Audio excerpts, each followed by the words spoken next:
Welcome to part 2 of the video from last week. So ito yung continuation. Last week I shared my monthly routine tracker with all of you. That's koda.io/@yannicakes. But you can also click this video to know how to use that tracker. But of course, don't forget to subscribe and hit the notification bell for new videos weekly all about personal finance, self-development, and leadership. Just a quick intro before I even start with the tracker is that I do this every last day of the month. So actually, nakapag-budget na ako for September. But today, share ko lang sa inyo kung paano ba gamitin yung tracker para mas madalian din kayo sa pag-budget.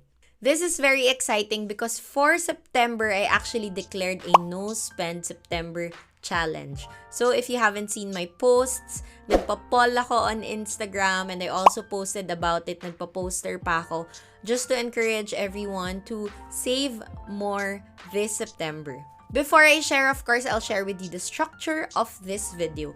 Number 1 is that I will be sharing with you why I use a personal finance tracker using Google Sheets.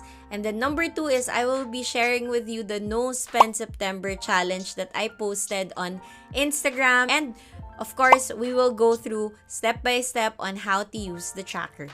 Okay, so let's start with why I am using a Google Sheets for my personal finance tracker. So if you entered the personal finance tracker, I actually shared there why I use Google Sheets and why I prefer Google Sheets instead of an app. It's because, I don't know if makaka-relate kayo, pero marami na kasi ako na-try na apps before. Tapos, hindi talaga nagmamatch lagi yung money. Hindi ko alam kung ano ba yung maling ginagawa ko or di lang ako marunong gumamit ng app nila.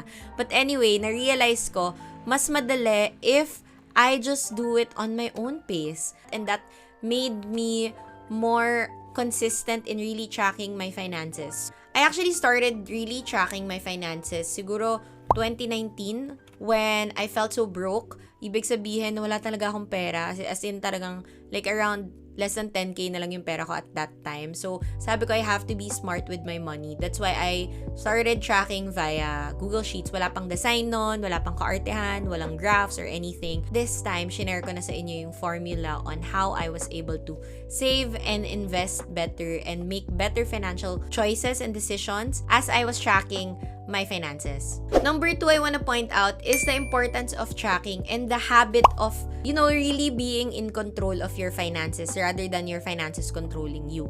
So, siguro the reason why I really want to encourage everyone to start tracking their finances and using a tracker kahit na sarili ninyong tracker, guys. It's because you have to build the habit. You have to be consistent around really tracking your money, really tracking the ins and outs of your money, your investments, etc. Number 3 is, nakabanggit din naman doon sa tracker later on, that you can have your own rules. You can set the percentages according to what you need. So, mas madali mong may edit yung formula, mas madali na yung mapapalitan, etc. So, let's now go to the No Spend September challenge. So, I'm inviting you guys to join this challenge if you want to save more again. I guess you really have to be clear with the purpose of why you want to lessen your spendings. Ako kasi personally, during this lockdown, and I shared this on my story na sobrang dami kong nagagastos when it comes to food. Pag nakita ninyo yung tracker ko ng where my money goes, where my fun money goes, puro food and personal. So sabi ko, this time, I will just try to save more and do a money reset using the No Spend September challenge. So, the money that I'm gonna be saving for this month, I intend to add it to the business that I'll be opening soon. So, hopefully, ma-share ko din siya sa inyo soon. So, for No Spend September, I posted then about it na there's no actual rules. So, dito, because you will have to set your own rules. Ano ba sa inyo yung importante? What do you want to spend on? Let's say you can just spend on necessities, pay your bills, yung mga regular na binabayaran ninyo, but not, do online budol. Next is, kung matempt talaga ako, and so ko talaga bumili na ng kape or ng food, gagamitin ko yung mga credits na binibigay sa akin ng brands. Yon, so that's the No Spend September challenge. So if you guys wanna join, comment on my post. For accountability lang, sa totoo lang, you have to be accountable with yourself. Kasi hindi ko naman kayo ma-check lahat, tsaka hindi ko naman kayo kilala lahat. But, let's just spend less and be wiser around our finances this September. Okay, so now we are here. All you have to do is type bit.ly/personalfinancemastertracker and you will be led here. We will be starting with my very beautiful photo. So, itong photo ko na to, actually, basically, pinopromote ko yung sarili ko. And just so you know, guys, for the month of September, I will actually be sharing a one-on-one virtual financial coaching for free. So, if you guys want to book that, just click the link on the description box below. So, dito, as you enter on how to use, meron tayo ditong direction. So, sinasabi dito na you have to make a copy of this. So, how do you do that? All you have to do is click File and then click Make a Copy. Sige, so gagawa tayo, for example, yan. Okay? So, ito yung mga rules and guidelines on how to use this. So, I'll go through all the tabs first before ko i-specify sa inyo paano gamitin isa-isa. So, let's start with the net worth. May assets and liabilities. So, net worth, dito mapapakita kung magkano ba yung halaga mo as a person. And then we have the income, which is yung summary ng magkano yung total mong kinita for the year. And of course, the monthly template, yung pinaka-favorite ko. This is what we will be doing later on. And of course, the new tab here is the investments tab. So, let's get started. Let's start with the net worth. So, you have here, as you can see, the assets and liabilities. So, the assets are actually things that you have. In layman's term, assets are anything that gives value or produces, generates income to you. So, assets, positive. Okay? Ang liabilities, negative. Ibig sabihin ito yung mga utang mo, loans mo, credit card mo, mga bagay na kailangan mo pang bayaran.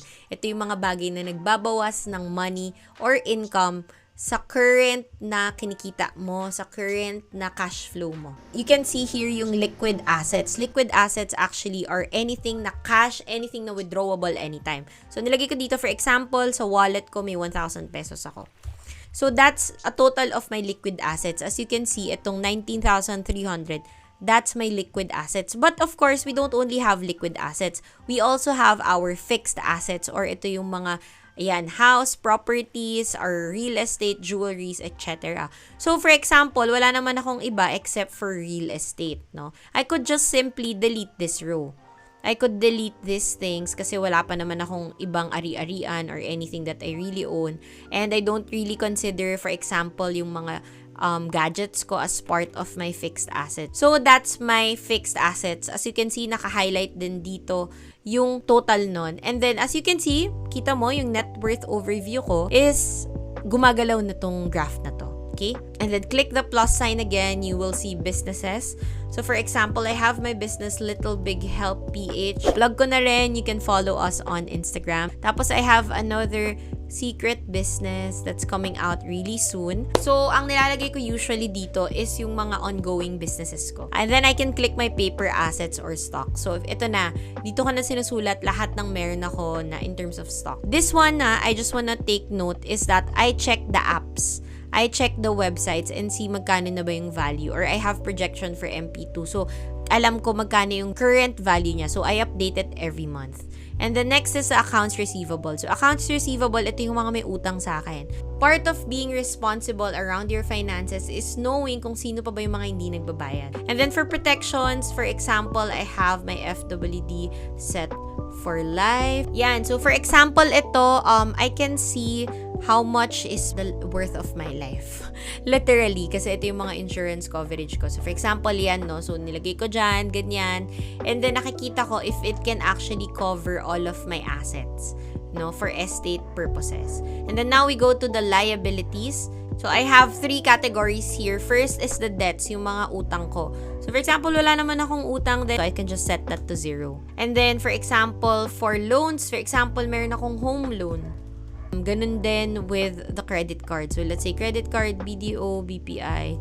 So, ang total ko pala na liabilities is 2.043 million. Okay? So, ano ibig sabihin na to? Your total net worth is actually your, as you can see, D3, which is ito, 8.8 minus your D30, 2.0. So, makikita mo, yung net worth dito is 6.8 million. So, as you can see, ito ang itsura ng iyong assets and liabilities.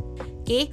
And then for income, usually I just put here because in FWD, we earn every week. So for example, FWD week 1. So, for August, let's say kumita akong 46,000. So, that's what will be my basis for September. So, I know na yung 46,000, yun ang i-divide sa mga paggagastusan ko for September. And then, we go here for the monthly template. Of course, you have your money affirmation here. You have to affirm this before you even start writing down your income. So, welcome to the monthly template. Mukha lang siyang medyo overwhelming, but it's really simple. All you have to do is duplicate that para may template ka nang nakaset. Hindi mo na kailangan i-zero out parate. And then, change that to September. Again, affirm, I bless and thank the money I send out. So, you know that you will be using the money out of your wallet. So, make sure to bless and thank the money you receive and you send out. So, for example, for weekly income, you have to put here yung money na nakinikita mo. For example, let's say 20,000 yung kinita mo. This will automatically be divided. So, automatic na siyang nagko-compute for you as suggested. But if you want to change that, you can just go here and change, let's say for weekly allowance, you can just put 20%. As you can see, may actual dito. So, what you will do is you will input all of your gastos for the month. So, for example, ito, so what you will do is just list it down and then pili ka ng category. If you just wanna add ka na lang dyan. So, for example, for expenses, you have a budget of 14,000. Automatic nag-update na siya, 14,000. So, magkano ba yung nagastos mo for this week? 2,000. So, you're actually good, doing great. So, check mo lang yan. Makikita mo dito for expenses, yung budgeted mo at saka yung actual and even your savings, kung nagawa mo ba yung savings. So, after that, after filling all of those weeks, makikita mo yung monthly income overview mo dito. Makikita mo dito saan napupunta yung money mo. So, as you can see, guys, napakadami nung sa food. Tapos, yung tithes din mataas. So, yan. You can just copy this for your every month. So, yan. Duplicate mo lang. Let's say October. So, yan. So, pag duplicate ka, copy ka lang ng copy and then change the input ng input and then that's it. Let's now go to the investments part. So, what I do here is that I literally just list down all my investments for the month. So, for example, ayan, sinunod ko dito, January 4, nagpag-ibig ako. For example, may initial investment na 1K and then nag-invest pa ako, nagdagdag pa ako, pero hindi naman ako nag-withdraw. So, I have a total of 2,500, let's say. So, 2,500. And when I checked it, ang current value niya, let's say, is 3,000. Nag-gain ako and then I can see kung nasan yung pera ko. So, yan. So, for example, tinanong ka kung ano ba yung investment portfolio mo. You can just look at this graph and then makikita mo yan. Go Trade, I have US stocks, 50% of my portfolio. 33% goes to VUL, which is Philippine stocks. I have Pag-ibig MP2 at 4% and of course, UL at 12%. So, basically, yun lang yun. So, yeah, that's my tracker and I hope makatulong sa inyo in tracking your personal finance every month. And of course, my only tip for you is that be consistent. Guys, every month nyo lang naman gagawin. And para talagang nakaka-empower when you check your money and see where it's going. You see how much you're earning. You see kung saan ka nakakapag-invest. Nakaka-proud din. So, I hope you will be consistent in tracking your finances. If you like this episode and nagustuhan ninyo yung tracker, please don't forget to comment below, to like, subscribe, share this video. Thank you guys and see you on the next episode. Bye!